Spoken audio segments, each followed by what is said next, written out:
माझे 2 शब्द संपवतो. जय हिंद, जय महाराष्ट्र. सर्वांना विनंती आहे, काय होत नाही रक्ताने बी जायला लागत ना. पावसाने बीजलाईन काय होतंय?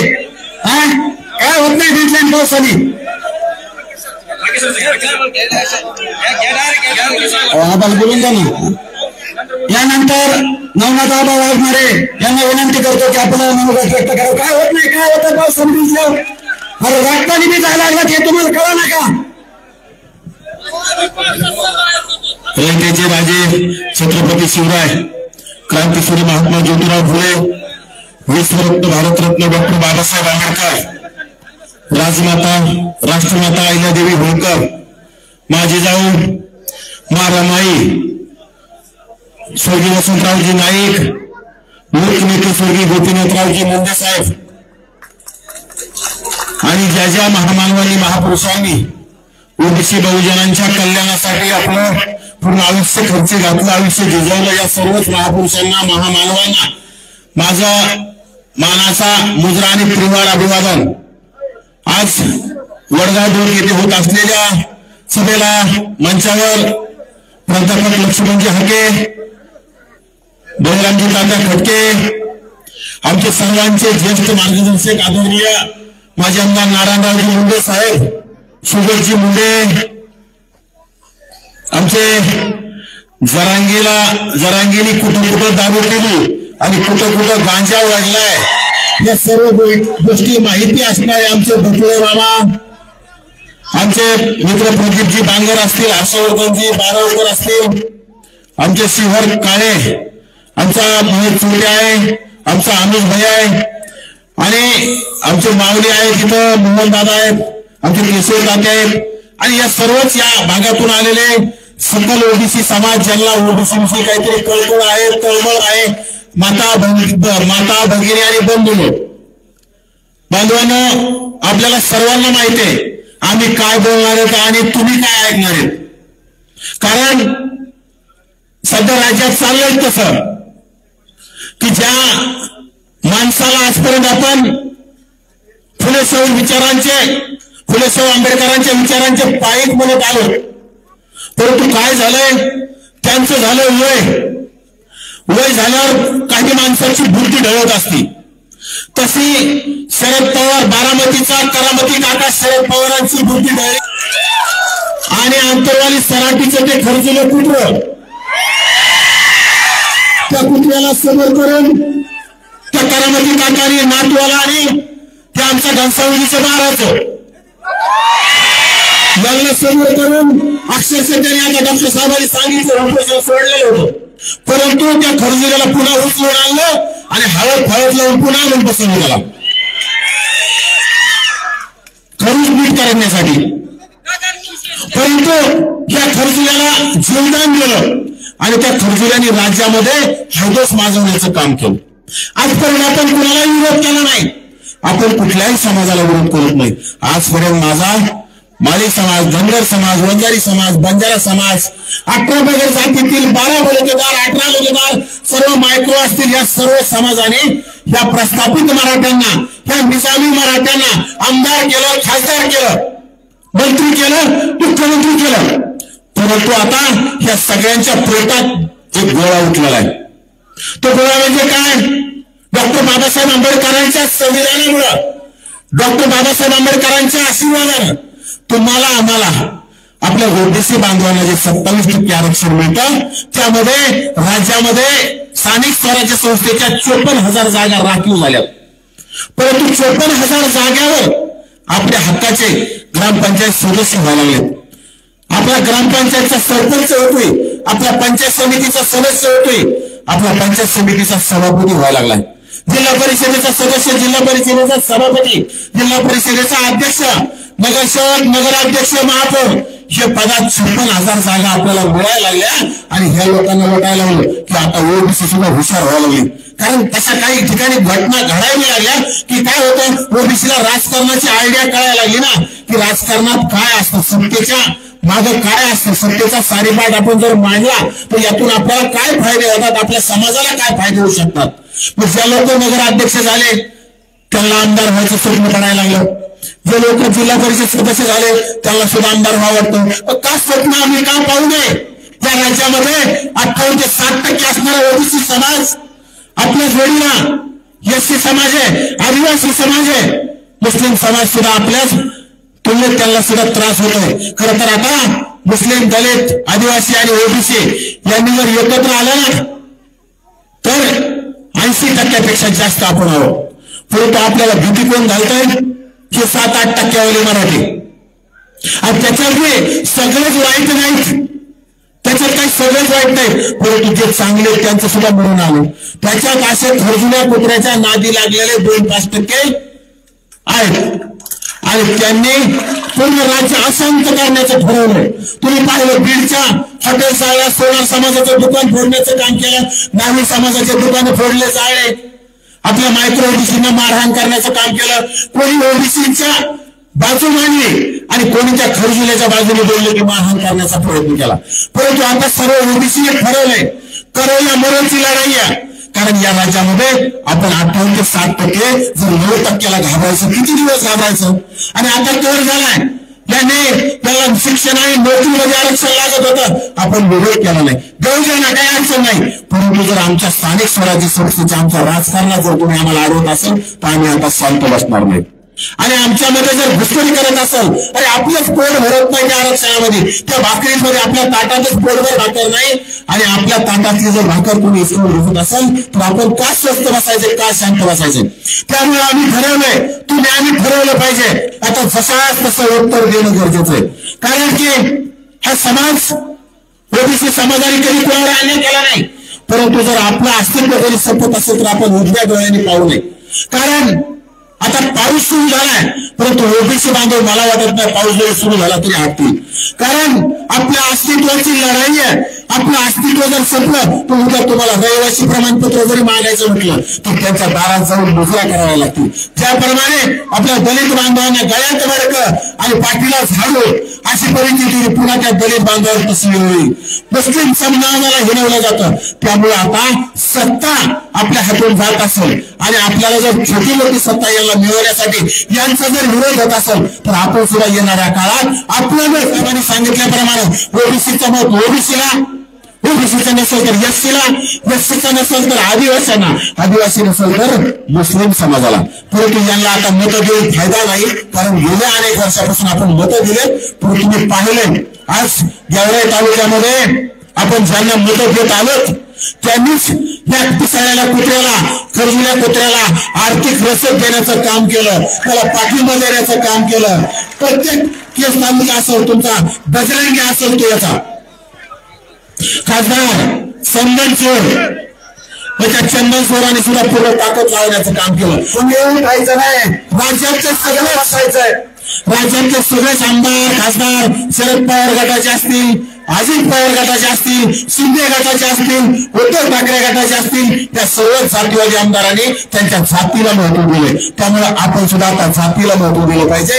आणि मतदानाच्या टायमिंगला तुम्हाला पैशाचा भरघोस पाऊस पाडण्याचं काम करतील. आणि पैसे बी आपलेच आहेत ना. आपल्या जीवावर यांनी संस्था उभा केल्या, आपल्या जीवावर यांनी कारखाने उभा केले. आणि पैसे काय यांनी काय सोयाबीन विकून आणले का कापूस विकून आणले. त्यामुळे यांच्या पैसे आपण बिंदास घ्यायचे. आम्ही पैसे घेऊ नका कुणालाच म्हणणार नाही. 5,000 दिले तर म्हणायचं कमी पडले 10,000 द्या, परंतु मत ओबीसीच्याच उमेदवाराला पडलं पाहिजे. आणि आपण जर जागा दाखवली, आपण जर त्या पूर्वीप्रमाणे पैसे दिले, त्यांनाच मतदान केलं, त्यांनाच निवडून दिलं, तर आपल्याला बी काही अर्थ नाही. आपण आम्ही बोलायचं तुम्ही कानाने सोडून द्यायचं, या गोष्टीला काही अर्थ नाही. त्यामुळं आपल्या डोक्यामध्ये पीठ ठेवायचंय की यांनी आपल्या विरोधात षडयंत्र केलंय, आपलं राजकीय, सामाजिक, शैक्षणिक अस्तित्व धोक्यात आणलंय. या लोकांना आपल्याला आता घराचा रस्ता दाखवायचा आहे, हे आपण डोक्यामध्ये पीठ ठेवायचंय. ज्यांनी त्या खरजुल्या कुत्र्याला पाठिंबा दिलाय, या लोकांना येणाऱ्या प्रत्येक निवडणुकीमध्ये घराचाच रस्ता दाखवायचा आहे. कारण ठीक आहे, आपली चूक झाली. या विधानसभेला आपण ज्यांनी जरांगीला पाठिंबा दिला त्यांना आपण निवडून देण्याचं काम केलंय. परंतु आहे ना 2029 काय नाही लांब आहे का? 2029 आता जिल्हा परिषदेमध्ये त्यांचे पुतणे उभा राहतील, त्यांचे भाऊ उभा राहतील, त्यांचे चिरंजीव उभा राहतील. त्यांना आपण रस्त्याला आणायचं, त्यांना आपण काम होतं द्यायचं आपल्या ओबीसीने.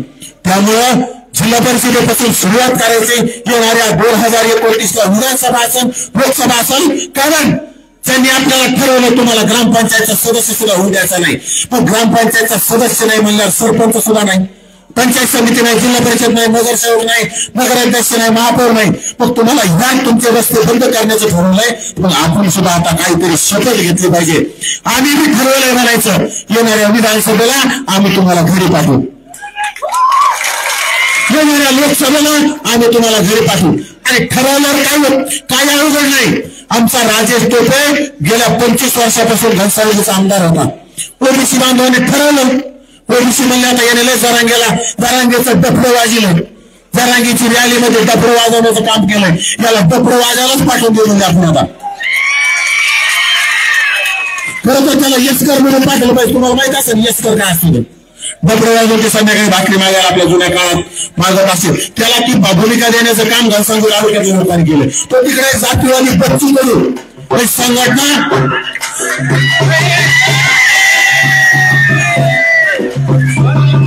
संघटना ओबीसीच्या जीवावर चालवली, पक्ष ओबीसी जीवावर चालवला, अनेक वेळा निवडून आला. परंतु जरांगेच्या मंचावर जाऊन लोटांगण गेलं, जरांगीला पाठिंबा दिला. त्याला सुद्धा अचलपूरमधून त्या बच्चूकडूला ओबीसी बांधवांनी घराचा रस्ता दाखवला. तुमच्या मतदारसंघाचा आता माजी आमदार लक्ष्मण पवार, त्याला काय कार्यसम्राट आमदार म्हणायचं. ते कार्य केलेलं वाचून गेलं त्या जरांगेच्या नादी लागल्यामुळं. त्यामुळे जे जरांगेच्या नादी लागले त्यांना आपण धुळीस मिळवण्याची आपण सुद्धा स्वस्त बसायचं नाही. कारण आपले ओबीसीचे सर्वोच्च नेते नामदार छगनरावजी भुजबळ साहेबांनी आजच नागपूरमधून घोषणा केली. ज्यांनी जरांगेला पाठिंबा दिलाय तो कुठल्याही पक्षाचा असू द्या, त्याला घराचा रस्ता येणाऱ्या काळात आपल्याला दाखवण्याची स्वस्त बसावी. शरद पवारांनी सुद्धा त्यांनी स्पष्ट सांगितलंय. शरद पवारांनी आंदोलन उभं केलंय, त्यांच्यावर सुद्धा टीका लागली. आणि शरद पवार काल परवा काय म्हणतात, राज्यामध्ये लय वातावरण गढूळ झालंय आणि आता मलाच काहीतरी करावं लागेल, मलाच उतरावं लागेल. अरे बाबा बुद्धिभ्रष्ट म्हाताऱ्या, गेल्या 2 वर्षात तुझ्याच आशीर्वादाने वातावरण गढूळ झालंय. शरद पवारांच्याच आशीर्वादाने वातावरण गढूळ झालंय. जरांगेला आंदोलन करायला पैसे शरद पवारांनी दिले, म्हणजे त्यांच्या आमदारांनी दिले काय, त्यांनी दिले काय, त्यांच्या नातवाने दिले काय. त्यांचं नात म्हणजे सम्राट रोहित पवार जरांगेला उठून बसवतो. या लोकांना लाजा वाटल्या पाहिजे पुन्हा गढूळ बनायला. म्हणजे तुम्ही दंगे तुम्ही घडवता, दहशत तुम्ही निर्माण करता, ओबीसीचं अस्तित्व संपवण्याचा घाट तुम्ही घालता. आणि ओबीसीचं अस्तित्व संपवल्याच्या नंतर ओबीसीला झोपी घालण्यासाठी पुन्हा काय बनायचं, मलाच आता काहीतरी करावं लागेल. म्हणजे तुम्ही आंदोलन पेटवायला लागले, तुमचं अस्तित्व टिकवण्यासाठी तुम्ही जागे व्हायला लागले. हे शरद पवाराला कळायला लागलं आणि शरद पवारांनी आपल्याला झोपी घालण्यासाठी ते अंगाई गाण्यासारखं एक प्रकारे किंवा आता मलाच काहीतरी करावं लागेल. हा नवीन प्रकार. कारण की शरद पवार जे बोलतात त्याच्यापेक्षा उलट घ्यायचं असतं आपल्याला पहिल्यापासून. कारण की शरद पवारला आता कोण फटलेलं होतं का तुमचं राजकारणातलं. आतापर्यंत मला आम्ही मंडल आयोग लागू केला. अरे मंडल आयोग शरद पवारांचा काही संबंध नाही. मंडल आयोग लागू करणारे डॉक्टर साहेब विश्वनाथ प्रताप सिंग तत्कालीन पंतप्रधान आणि त्यांच्या आशीर्वादाने मंडल आयोग लागू झाला. आणि यांनी उगाच श्रेय घेण्याचं काम केलं. काही लोकांना माहित नाही महाराष्ट्रात प्रथम मंडल आयोग लागू झाला नाही. बिहारमध्ये प्रथमतः मंडल आयोग लागू झालेला आहे. त्यामुळं या शरद पवारांना श्रेय देण्याची गरज नाही. आणि शरद पवारांनी आता राज्यातलं गढूळ झालेलं वातावरण निवडण्याचं काम सुद्धा करू नये. त्यांनी आता स्वस्त घरी बसावं, आराम करावा, स्वतःच्या तब्येतीची काळजी घ्यावी. आम्हाला जास्त सभो नाही.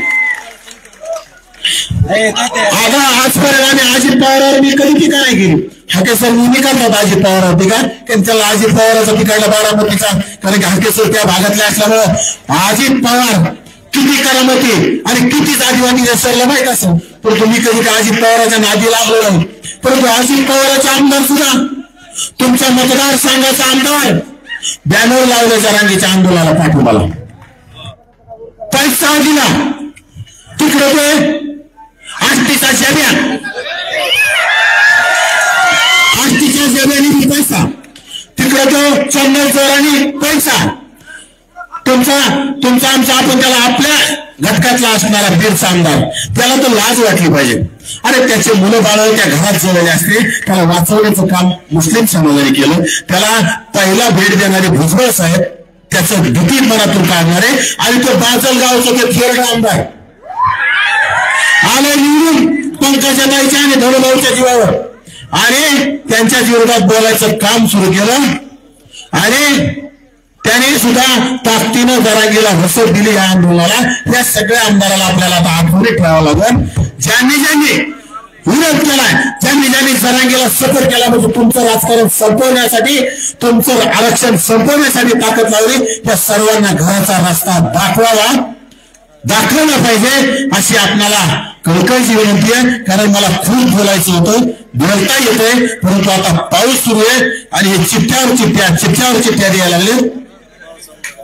आणि बांधवांनो, आजच्या सभेने नाही, आपल्याला अनेक सभा गाजवायच्या. आपल्या ओबीसीचे शेवटी मुंडे साहेब दैवत आहेत आणि मुंडे साहेबाचे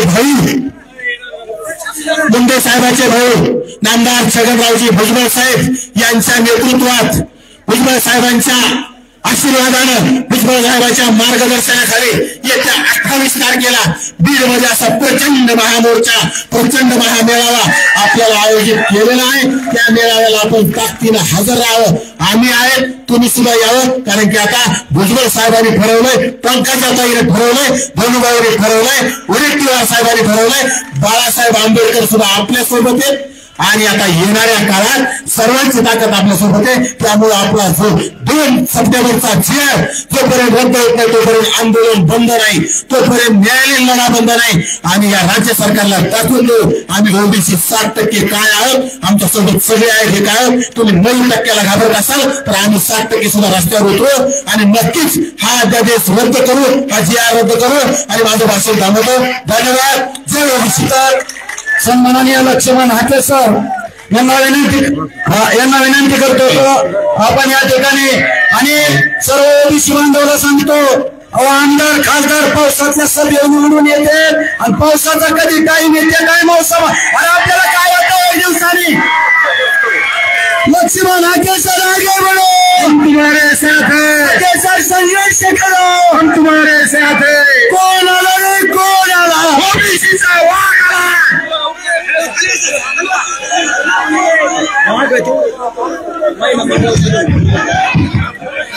आज वडगाव ठोक या गावामध्ये आज परत्या पावसामध्ये ओबीसीच्या आरक्षणाचा ज्वालामुखी भडकलेला आहे. पर पावसामध्ये या कार्यक्रमाच्या व्यासपीठावरती उपस्थित असलेले वरिष्ठ सभागृहाचे माजी आमदार तुकारामजी मुंडे साहेब, नारायणजी मुंडे साहेब, काय आता पावसामुळे गडबड व्हायला लागली सगळी. वडगाव ढोक या गावामध्ये पावसामध्ये बोलत असताना माझ्या माता भगिनी मोठ्या संख्येने इथं उपस्थित आहेत. विचारपीठावरती अनेक मान्यवर मंडळी, सगळीच मान्यवर मंडळी, बडोळी बाबा रागाला यायचं नाही. शिरसाट साहेब, आगाव साहेब, आमचे शेंडगे महाराज, आमचे वाघमोडे महाराज, सुशील कोळेकर, प्रकाशजी कोळेकर, सगळी मंडळी. आता कुणाचे नाव घेऊ, आमचे बारावकर, त्यांचं नाव नाही घेणार. त्यामुळं वडगाव ढोक बजरंग सानप साहेब, आमचे मौली भाऊ शिरसाट, सगळी मंडळी. आता नावापेक्षा 1-5 मिनिटं भाषण करूया. राग अजिबात मानू नका, कारण हे रोजचं आहे. सकाळी एकदा, दुपारी एकदा, संध्याकाळी एकदा. आज केज मध्ये सभा झाली की नाही, मोर्चा झाला की नाही, परवा कळमनुरीला झाला की नाही, हिंगोली जिल्ह्यात. आज वडगाव ढोक मधल्या तरुणांच्या सांगण्यावरनं आम्ही या गावामध्ये आलोय. तरुणांच्या सांगण्यावरनं सुनील, अरे चालायचं एका दुसरं, या इकडं. काय संध्याकाळची वेळ आहे, त्यामुळं कुणाचं हलगं वाजतंय, कुणाचं डपडं वाजतंय, कोण टाळ्या वाजवतय, कोण गाणं गातय, कोण घोषणा देतय. मुरकुल्या, अरे थांबा रे, यायचं की त्याच्यावर अजून. आमदार साहेब, आता तरुण वर्ग आहे. पहिला ओबीसीची लढाई म्हणली की म्हातारी कोतारी माणसं असायची, रिटायर्ड माणसं असायची. आता ओबीसीचा लढा हा तरुणांनी खांद्यावर घेतलाय. 2025 हे साल या महाराष्ट्रामधल्या फुले शाहू आंबेडकरांच्या समतेच्या विचारावरती चाललेला असेल. त्या शरदचंद्रजी पवारांना सांगा, ज्या तुमच्या जरांगेनं आमच्या ओबीसीचं आरक्षण घालवलं, त्याच्या व्यासपीठावरती कधी एवढ्या महामानवांचे फोटो होते का?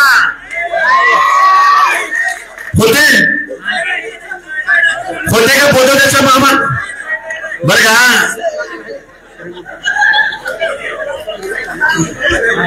हो. आणि आरक्षण पाहिजे. बाबासाहेबांना फोटो लावायचा नाही आणि काय पाहिजे? आरक्षण पाहिजे. मी गेवराईमध्ये आहे, आपल्या वडगाव डोक गावामध्ये आहे. या गोष्टी बोलत असताना मला तुम्हाला जबाबदारीने काही गोष्टी सांगायच्या. पाऊस पडतोय, 5 मिनिटात बोलू का 10 मिनिटात बोलू का 20 मिनिटात बोलू?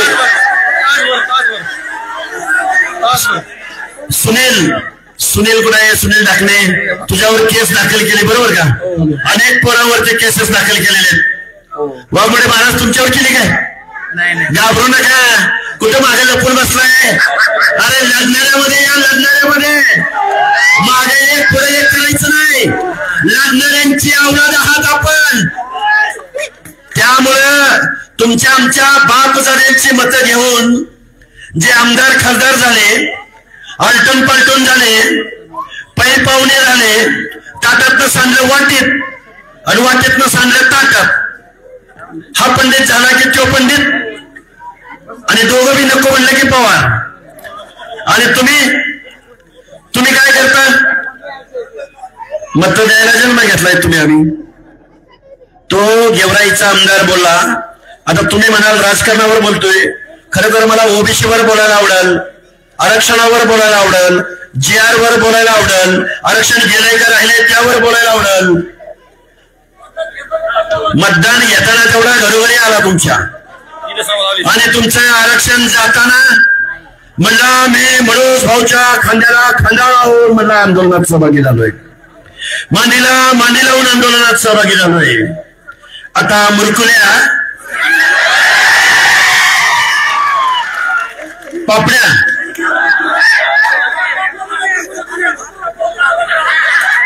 आमच्या ओबीसीचं मतदान म्हणला आमच्या बापजाद्याने म्हणला आम्ही 2-3 टर्म आमदार आहे म्हणला. किती आहे माहित नाही मला, पण 25 वर्ष झाली. तुम्ही मतं दिली का नाही त्याला? 20 वर्ष झाली दिली का नाही? आणि त्यांनी तुम्हाला काय दिलं? तुम्हाला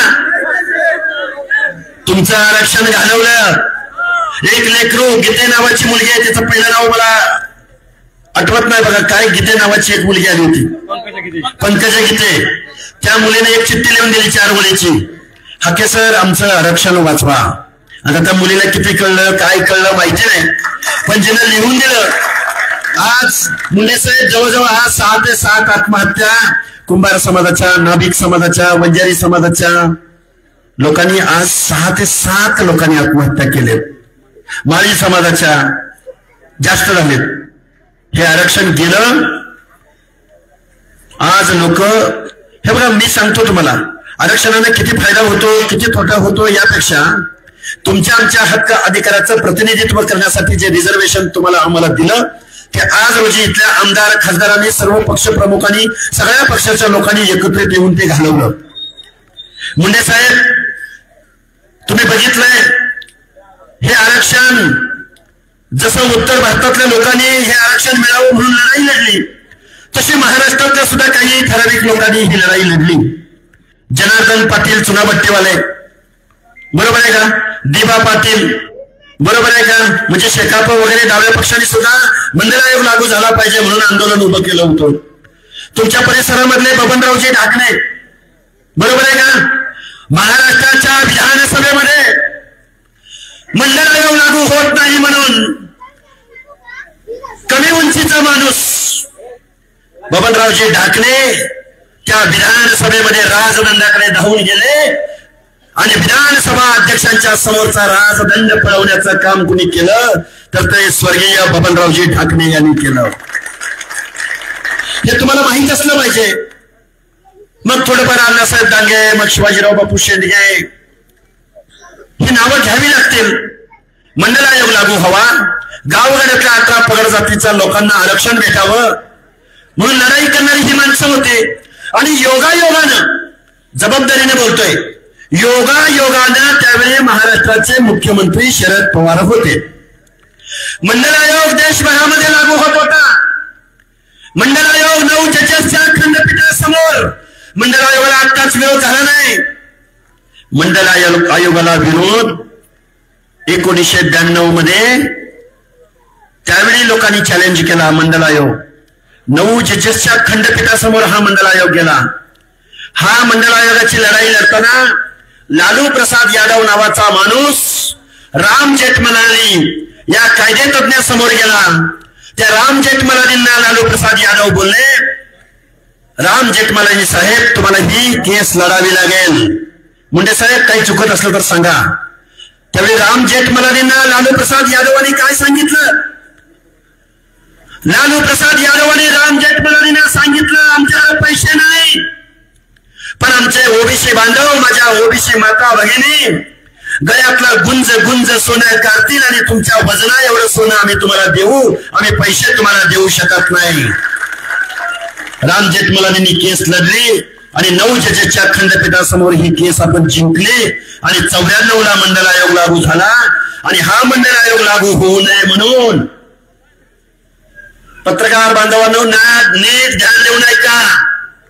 1994 साली मंडल आयोग लागू होऊ नये म्हणून याच महाराष्ट्रामध्ये या औलादीने या महाराष्ट्रामध्ये आंदोलन उभं केलं. आता नावं सांगत नाही कोण काय बोललो कोण काय बोललो. म्हणजे रक्ताचे पाठ वाहतील जर मंडल आयोग महाराष्ट्रात लागू केला तर. ही झाली 94 गोष्ट. देशाला स्वातंत्र्य मिळालं होतं. 1950 साली घटना अस्तित्वात आली. डॉक्टर बाबासाहेब आंबेडकरांनी 340व्या कलमामध्ये ओबीसींना आरक्षण दिलं होतं. हे आरक्षण लागू झालं पाहिजे म्हणून बाबासाहेब कायदे मंत्रिपदावर असताना सुद्धा आग्रही होते.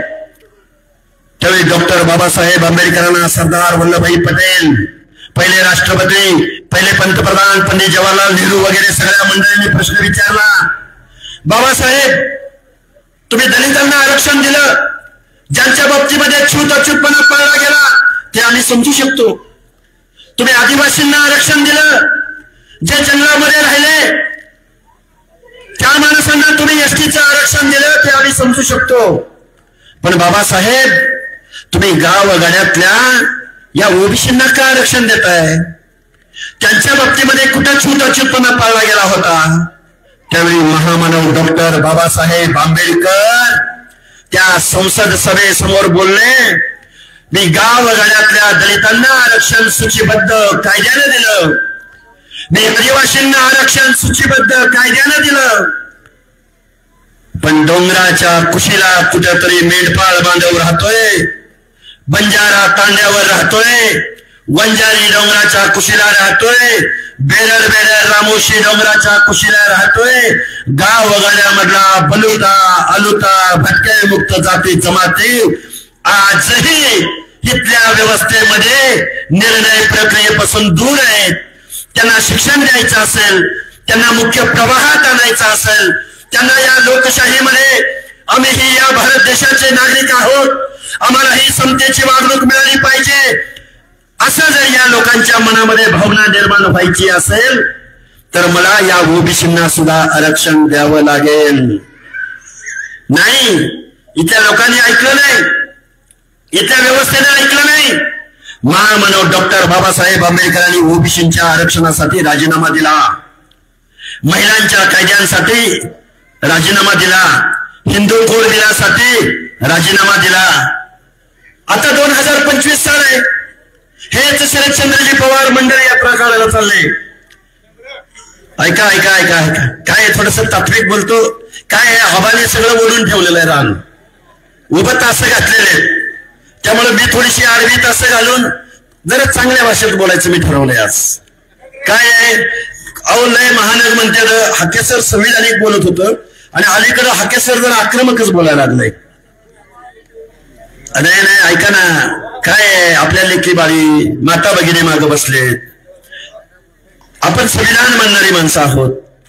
आपण बघा भांडायचं म्हणजे आपण काही कमी आहे का? आपण गेवराईमध्ये जाऊन दंड चौपटला गेलाय. सुनील कुठे सुनील आहे बघा, वर्ण चपला आणि दगडाचा मारा होत होता त्यावेळी हा सुनील, आमचे बळीराम तात्या, आमचा पवन करवर, आमचे उघडे साहेब, अजून आमचे आता काय नाव जातो ना मला तुमचं, उघडे साहेब, त्यांचं नाव बजरंग बलभीम बारगजे, बजरंग सानप साहेब. अरे आम्ही 8-10 माणसं होतो. किती माणसं होतो? 8-10. आणि वरती बिल्डिंग वरती बसून वरती खिडक्यातनं दारातनं वरनं दगड मारत होते आणि शटर खाली ओढत होते. अरे पळपुट्यानो, आम्ही पुन्हा 4च दिवसात त्या चौकामध्ये गेलो. असं द्या घ्या सांभाळून, घ्या त्यांच्या गळ्यात हार घाला, बरं त्यांच्या गळ्यात हार घाला बरं का. काय आहे 11 पदर जातीय. आमचा दिवसच या गोष्टीने चालू होतोय. सकाळी उठल्या आम्हाला लागती का नाही. आता परत कोणतरी गैरअर्थ काढलं बरं का. हा बरं का, माझं म्हणणं अरे भाषण बघा पत्रेवर येऊ द्या राहू गाडी, पाऊस पण थांबलाय, जरा 5 मिनिटं बोलतो आणि भाषण का बोलतो बरं का. पवार साहेबांनी मंडल यात्रा काढली. त्या मंडल यात्रेचा आणि पवार साहेबांचा काही संबंध नव्हता. जबाबदारीने बोलतोय, बरोबर आहे का? थांबा ना. त्या मंडल यात्रेचा आणि पवार साहेबांचा काही संबंध नव्हता. मुंडे साहेब मंडल आयोगाच्या 38 शिफारशींपैकी फक्त 2 शिफारशी या भारत देशामध्ये लागू झाल्या. अजून 36 शिफारशी या भारत देशामध्ये मंडल आयोगाच्या लागू झाल्या नाही. गावगाड्यामधल्या पंचायत राजमध्ये एखादा सरपंच ओबीसीचा होतोय, एखादा पंचायती समितीचा मेंबर ओबीसीचा होतोय, एखादा झडपी मेंबर होतोय, एखादा नगरसेवक होतोय आणि कुठं तरी एखादा महापौर ओबीसीचा होतोय. पण गड्यांच्या बुडाला आग लागल्या. गडी म्हणतात गावाचं पाटील आम्ही, गावाचं वतनदार आम्ही, गावाचं जागीरदार आम्ही, गावातलं कारखानदार आम्ही. पण सरपंच पद यावर्षी ओबीसीला पडले. म्हणजे एखाद्या मेंढपाळाचं, बंजाराचं, वंजारी समाजाच्या माणसाच्या हातून झेंड्याची दोरी ओढली जाते. हे या लोकांना पचनी पडत नाही. याला शिक्षण नोकऱ्यातल्या आरक्षणाची गरज नाही. शिक्षणासाठी एससीबीसी दिलं, नोकऱ्यांसाठी एससीबीसी दिलं, ईडब्ल्यूएस दिलं, तरुण पोरं इथं उपस्थित आहेत. पण आमच्या 4थी नापास जरांगेला एससीबीसी नकोय, ईडब्ल्यूएस नकोय, आम्हाला ओबीसी मधनच आरक्षण पाहिजे. का पाहिजे माहितीये का ओबीसी मधनं आरक्षण? गावामध्ये तुमची आमची पोरं, तुमची आमची माणसं कुठंतरी निर्णय प्रक्रियेमध्ये यायला सुरुवात झाली. मगाशी आबा तुम्ही 54,000 म्हणला, 56,000 जागा तुमच्या आमच्या. किती जागा? 56,000 न्यायालयानं तुम्हाला परत दिल्या. पण आता या गव्हर्नमेंटनं जो GR काढला, जो गव्हर्नमेंट रिझोल्युशन काढला, एका बाजूला हे सरकार तुम्हाला सांगताय की आम्ही ओबीसीच्या आरक्षणाला धक्का लावत नाही. कालच मराठवाडा मुक्ती दिन साजरा झाला. आम्ही कळमनुरीमध्ये लाखाचा मोर्चा काढला. एका बाजूला म्हणताय ओबीसीच्या आरक्षणाला धक्का लागत नाही आणि दुसऱ्या बाजूला सर्टिफिकेट वाटायचा सरकारनं प्रोग्राम लागू केला. सरकारनं सर्टिफिकेट वाटली. आतापर्यंत तुम्ही गावगाड्यातली माणसं आहात. तुम्हाला कुणी विजयंतीचं, ओबीसीचं, एससीचं, एसटीचं सर्टिफिकेट इतक्या सरकारी अधिकाऱ्यानं तुम्हाला कधी दिलं का? कुणी दिलं असलं तर हात वर करून सांगा. तहसीलदारानं बोलवलंय, प्रांतानं बोलवलंय आणि तू बाबा आदिवासी समाजातला आहेस, तू बाबा कातकरी समाजातला आहेस, तू बाबा भिल्ल समाजातला आहेस, तू बाबा गावगाड्यातला चर्मकार समाजाचा आहेस, नाभिक समाजाचा आहेस, गावगाड्यातल्या भोई समाजाचा आहेस, तू बंजारा समाजाचा आहेस, दिलं सर्टिफिकेट तुम्हाला कुणी गावगाड्यातल्या माणसाला कुठल्या अधिकाऱ्यांनी? मग हे सरकार कुणाचं? सरकारला असं सर्टिफिकेट वाटायचा अधिकार आहे का? नाही. मुख्यमंत्री महोदय, आम्ही तुम्हाला मतदान दिलं नाही का? आमच्या हक्क आणि अधिकाराचं संरक्षण हे सरकार करू शकत नाही. परत एकदा मी वाक्य तुम्हाला म्हणून दाखवतो. तुमच्या हक्क आणि अधिकाराचं आणि आरक्षणाचं संरक्षण हे सरकार करू शकत नाही. यांनी तुमचं आमचं आरक्षण घालवलंय. मग आता प्रत्येक गोष्ट जर तुम्हाला कोर्टात जाऊन कोर्टामध्ये न्याय मागावा लागत असेल तर मग आपण कुठली माणसं निवडून दिली? हीच दिली. चुकीची माणसं दिली का नाही? बजरंग सोनवणे किती शिक्षण झालंय?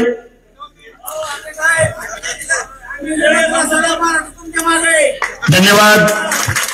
बघा, परत म्हणसाल, परत काय म्हणसाल तुम्ही? हाके सर, तुम्ही उमेदवार दिलाय. हे बघा, तो तुमचा आमदार काय बोलला माहितीये का काल परवा? आता तुम्ही म्हणताय मागाय. मी तुमचा आभार व्यक्त यासाठी करतो. आम्ही बळीराम तात्यांच्या मंडळींना आम्ही कुठं उभं केलं? तुमच्या शेजारच्या मतदारसंघामध्ये, घनसावंगीमध्ये. काल भुजबळ साहेबांनी आपलं मत व्यक्त केलं. काय मत व्यक्त केलं? की जरांगेंच्या पाठीमागे पवार साहेबांचे आमदार उभे होते. आपण किती दिवसापासून या महाराष्ट्रामध्ये सांगतोय? आम्ही फक्त सांगत नाही, जे आमदार जरांगेच्या मागे उभं राहिले त्यांना विधानसभेचा अगोदर चॅलेंज केलं की आम्ही राजेश टोपेला निवडून येऊ देणार नाही. पाडलं की नाही? नेपाळला पाठवतोय. अरे याला आपण युगांडाला पाठवू. युगांडाला भुजबळ साहेबांना नेपाळला पाठवा म्हणतोय का? याला कुठे पाठवू माहितीये का? याला केनियामध्ये पाठवू. घानामध्ये, टांझानियामध्ये पाठवू. टांझानियामध्ये दोघेच बनवतंय. काय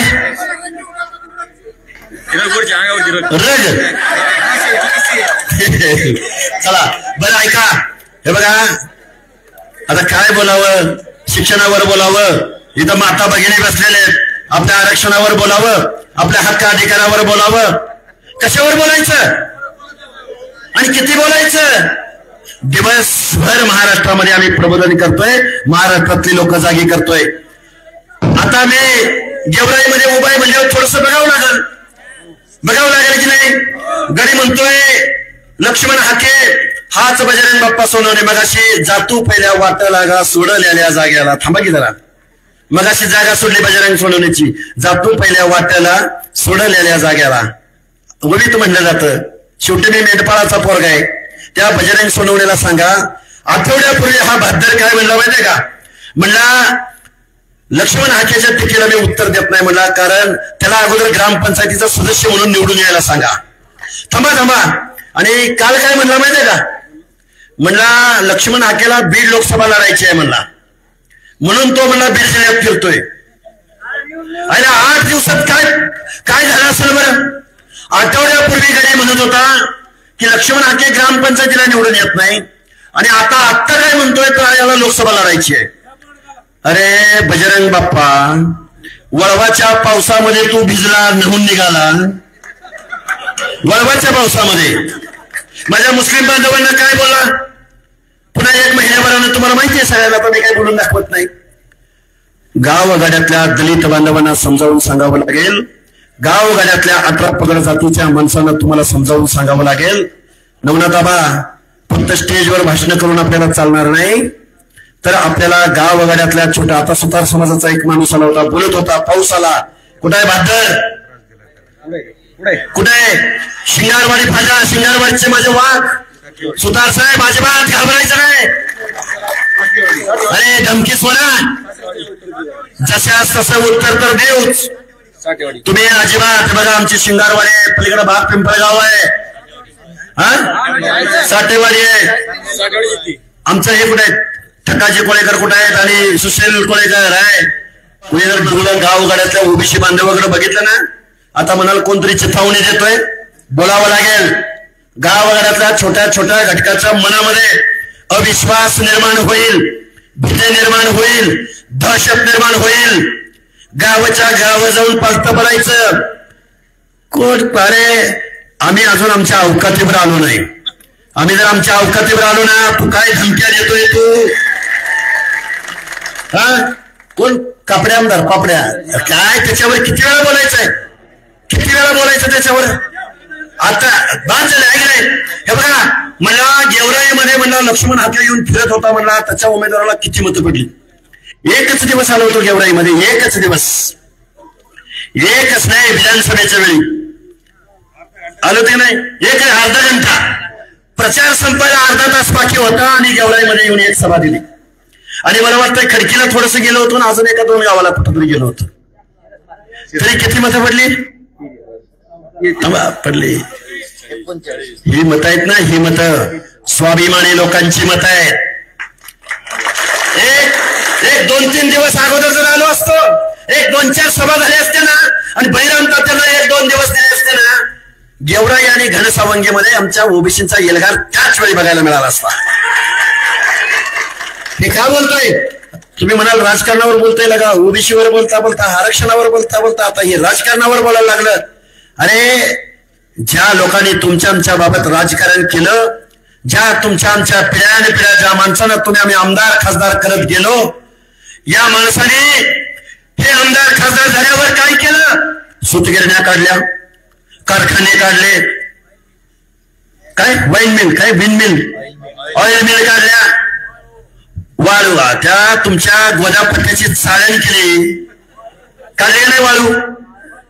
हे बघा, गावातला पॅनल प्रमुख हेच, गावातला मटका मुख्य हेच, पोलीस स्टेशनला जाणं हेच, तालुका तहसील ऑफिसला जाणारे हेच, पीआयला जाऊन कानात बोलणारे, हप्ते गोळा करून देणारे हेच, भांडण मारामाऱ्या करणारे हेच, मुंबईला जाऊन बदल्यांसाठी टेबल लावणारे हेच, आमदार खासदाराचे चेले चपाते हेच. आणि तुम्ही आम्ही घे कोयता चल ऊसतोडीला, तुम्ही आम्ही कार्यक्रम. अरे तुम्ही आम्ही गावगाड्यातली ओबीसी मधली माणसं, शारीरिक श्रमाचं काम करणारी माणसं, हमालीचं काम करणारी तुम्ही आम्ही माणसं, ऊस तोडणारी तुम्ही आम्ही माणसं, मेंढपाळीचा व्यवसाय करणारी तुम्ही आम्ही माणसं, गावगाड्यातल्या रानामळ्यामध्ये घाम गाळणारी तुम्ही आम्ही माणसं, म्हणून तुम्हाला आरक्षण दिलंय. तुमचा व्यवसाय काय? माझा संसार भला आणि मी भला. तुमचा आमचा व्यवसाय काय? गाईचा गोठा आहे, म्हशीचा गोठा आहे, मेंढरं सोडायची ती, दूध घालायचंय. आणि या माणसाने काय केलं? मुंबईमध्ये जी तुमच्या आमच्या घामाच्या पैशातून तयार झालेली तिजोरी ज्या मुंबईमध्ये ठेवली, त्या तिजोरीचे मालक तुम्ही आम्ही या आमदार खासदारांना केलं. या भादराने मग काय केलं? सत्तेमधनं पैसा, पैशामधनं सत्ता, मग त्यातनं कारखाना करायचा. निवडणुका आल्या, गरीब कोट्याशिवाय बातच करत नाहीत. 50 कोटी, 10 कोटी, 20 कोटी, 40 कोटी तुम्ही आम्ही मतं विकली का नाही विकली? आजपर्यंत तुमच्या आमच्या बापदाद्यांना कळत नव्हतं, आता तुम्हाला आम्हाला कळतं की नाही कळतं? तुम्ही आम्ही मत विकायचं का? तुम्ही आम्ही कुठल्या दादाला बाबाला मत द्यायचं का? का द्यायचं नाही याचं कारण सांगतो. तुमचं आरक्षण जात असताना, तुमचं आरक्षण बोगस चेअरद्वारे जात असताना एकही आमदार खासदार तुमच्या बाजूने बोलला नाही. बोलला का? आणि परत सांगतो तुम्हाला, तुमच्यामध्ये फूट पाडण्याचा प्रयत्न होणार आहे. आज बंजारा बांधवाचा एसटी आरक्षणाचा मोर्चा निघाला, त्याला पाठिंबा द्यायला पापड्या गेला का नाही? पापड्या, अरे पापड्या, या गेवराई विधानसभा मतदारसंघामध्ये 35,000पेक्षा जास्त माझा बंजारा बांधव राहतो तांड्यावरने. किती तांडे? मला वाटतं जवळजवळ 30 का 40 तांडे आहेत, बरोबर का? 45 तांडे. 45 तांड्यामध्ये 45 तांडे, 45 तांड्यामधल्या माझ्या बंजारा बांधवांच्या घरावरचं पत्र निघालं का? माझ्या बंजारा बांधवांच्या हातामध्ये कोयता सुटला का? अरे आजच तुला कसा काय बंजारा समाज दिसला? तुम्ही एवढे दिवस महाराष्ट्राच्या विधानसभेमध्ये गेला, कधी बंजारा समाजाच्या एसटी आरक्षणावर बोलला? कधी धनगर समाजाच्या एसटी आरक्षणावर बोला? तुम्ही नाही बोलला. आज ओबीसीची वज्रमोट या महाराष्ट्रामध्ये उभी राहत्या. बंजाराला फोड, धनगराला म्हण अरे तुम्ही एसटी साठी देणार, आणि ह्यांना कुणी सांगितलंय काय माहित की धनगर ओबीसी मध्ये नाही म्हणतात. आता मग धनगर नसेल तर बंजारी कसा असेल? तो तर ड आहे, धनगर काय, आणि मग आमचा बंजारा होय म्हणते. तुमचा आणि ओबीसी आरक्षणाचा काही संबंध नाही. म्हणजे बंजारा बाहेर पडला, बंजारी बाहेर पडला, धनगर बाहेर पडला, उरलं कोण? बलुते आलुते, गावगाड्यातलं एका दुसरं घर असणारी माणसं. मग त्यांच्याकडे आम्ही बघून घेतो. अरे डॉक्टर बाबासाहेब आंबेडकरांनी तुम्हाला आम्हाला संविधान दिलं, गावगाड्यातल्या इथल्या व्यवस्थेमधल्या शेवटच्या घटकाचा हक्काने अधिकाराचं संरक्षण करणारं संविधान डॉक्टर बाबासाहेब आंबेडकरांनी तुम्हाला आम्हाला दिलं. त्या आरक्षणाचं संरक्षण तुम्ही करणार का नाही करणार? करणार का नाही करणार? आता फुले शाहू आंबेडकर जन्माला येतील का? आता गावकरी काय म्हणतात, माझ्या ताटात वाढ, माझ्या ताटात वाढ, माझ्या ताटात वाढ. जरांगे काय म्हणतो, माझ्या ताटात वाढ. एका जातीचं बोलला का दोन जातीचं बोलला? एकाच जातीचं बोलला की नाही? एकाच जातीचं बोलला की नाही? मग माननीय छगनरावजी भुजबळ असतील, ते किती जातीबद्दल बोलतात? 350 जातीबद्दल बोलतात.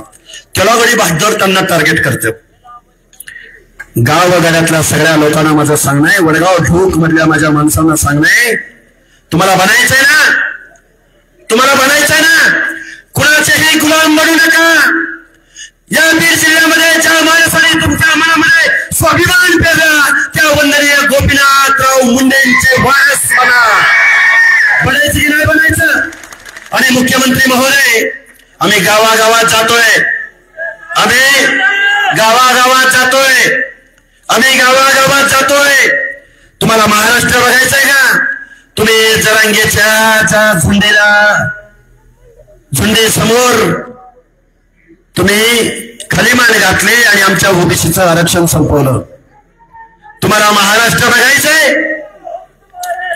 तुम्हाला महाराष्ट्र बघायचंय का? मी कायम माझ्या भाषणामध्ये सांगतो, तुम्हाला महाराष्ट्र बघायचा असेल तर तुम्हाला दसऱ्याच्या मेळाव्यावर जावं लागेल. तुम्हाला महाराष्ट्र बघायचंय, तुम्हाला मडीला जावं लागेल, मडीला भटक्यांची पंढरी. तुम्हाला महाराष्ट्र बघायचंय, तुम्हाला माळेगावला खंडोबाला जावं लागेल. तुम्हाला महाराष्ट्र बघायचंय, आरेवाडीच्या बिरोबाला जावं लागेल. तुम्हाला महाराष्ट्र बघायचंय, जेजुरीच्या खंडोबाला जावं लागेल.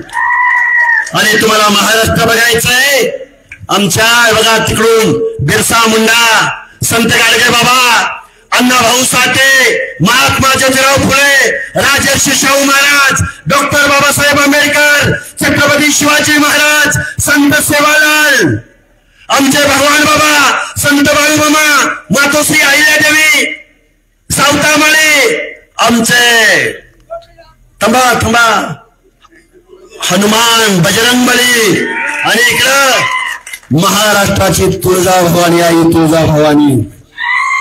अरे आमच्या व्यासपीठावर कोण आहे? इकडं वसंतराव नाईक आहे, इकडं मुंडे साहेब आहेत. अरे माहितीये ना, गावगाड्यामधल्या 350 जाती, त्यांना एकत्र येणं हे आव्हानात्मक आहे, आम्हाला नक्की माहिती आहे. तुम्ही आम्ही एकजूट राहिलो नाही म्हणून तुमचं आमचं आरक्षण काढून घेतलं. अरे तुमच्या आमच्या पोरांना जिल्ह्याच्या ठिकाणी एकही वसतिगृह नाही, तुमच्या आमच्या लेकीबाईला जिल्ह्याच्या ठिकाणी एकही वसतिगृह नाही. तुम्ही आम्ही सगळी माणसं, गावगाड्यातली माणसं, जातीची शेती करूया, राजकारणाची शेती करूया. आणि या वडगाव ढोक मध्ये विधानसभेला जी एकी दाखवली, काय झालंय माहितीये का? शेवटचं बोलतो बरं का, काय झालंय? ही लोक तुमच्या शिव्यांना घाबरणार नाहीत, तुमच्या मेळाव्याला घाबरणार नाहीत, तुमच्या मोर्चाला अजिबात घाबरणारे नाहीत. गोपीनाथराव मुंडेंनी या गावगाड्यातल्या भटक्या विमुक्त जाती जमातींना, ओबीसींना, दीनदलितांना, गोरगरिबांना जे राजकारण शिकवलं, जे मतपेटीमधला स्वाभिमान शिकवला, तो जर तुम्ही गावगाड्या मतपेटीमधून ओबीसी एक झालाय, हे जर तुम्ही इथल्या राज्यकर्त्या लोकांना दाखवलं, तर ही माणसं तुमच्या घरापर्यंत येतील. मला इथं तुमच्या समोर मनोगत व्यक्त करत असताना खरं तर बंडूभाऊ बारगजे म्हणून या गावचे आमचे मित्र होते, आमच्या आंदोलनामध्ये सक्रिय सहभागी होणारे, त्यांची खरंच मला आज आठवण आली. माझी तुम्हाला हात जोडून कळकळीची विनंती आहे, जातीची शेती करूया, राजकारणाची शेती करूया, समाजकारणाची शेती करूया. एवढ्या पड पावसामध्ये तुम्ही एवढ्या मोठ्या संख्येने इथं उपस्थित राहिला. माझ्या माता भगिनींनी येत असताना आमचं औक्षण केलं, आमचा सत्कार केला. या गावातल्या तरुण मंडळींनी आम्हाला जेसीबी मधून फुलांचे उधळण करून या गावामध्ये आमचं स्वागत केलं. त्याबद्दल मी तुमच्या सर्वांचा हार्दिक असा आभार व्यक्त करतो. आणि पुढील कालावधीमध्ये तुम्ही ही ओबीसीची वज्रमूठ इथल्या सरकारला दाखवाल अशी अपेक्षा व्यक्त करतो आणि माझं लांबलेलं मनोगत थांबवतो. धन्यवाद. जय भीम, जय ज्योती, जय मल्हार, जय अहिल्या, जय भगवान बाबा.